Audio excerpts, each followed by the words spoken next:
ये वाला भी बड़ा कमाल क्या है, दो दोस्त होते हैं, उनको जो है ना पहाड़ पे एक बाबा मिल जाता है। बाबा कहते हैं हाँ भाई दसो क्या चाहिए ने। दोनों दोस्त होते हैं, गरीब थे बेचारे। वो कहते हैं बाबा जी साड़ी ख्वाहिशात पूरी कर दो। बाबा जो है ना दोनों को 3-3 अंडे दे देता है। कहता है जब एक अंडा तोड़ोगे ना, जो ख्वाहिश मांगोगे तुम्हारी पूरी होगी। दोनों दोस्त चले जाते हैं।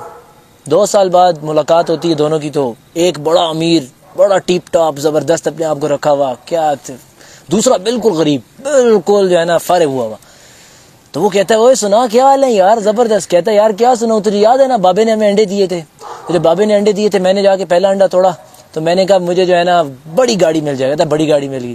कहते दूसरा अंडा तोड़ा, मैंने कहा बड़ा बंगला मिल जाए, बड़ा बंगला मिल गया। तीसरा अंडा तोड़ा, मैंने कहा मुझे टिप टॉप बीवी मिल जाए, टिप टॉप बीवी मिल गई। कहता तुझे भी तो 3 अंडे मिले थे, तेरे साथ ये हाल क्यों हुआ है। कहता क्या तुझे कहानी सुनाऊं, जब बाबे ने अंडे दिए हम नीचे नहीं आ रहे थे पहाड़ी से, मेरा पैर फिसला तो अंडा मेरे हाथ से गिर गया, मैंने कहा लग गए। कहते मेरे पूरे जिस्म पे लोट लग गए।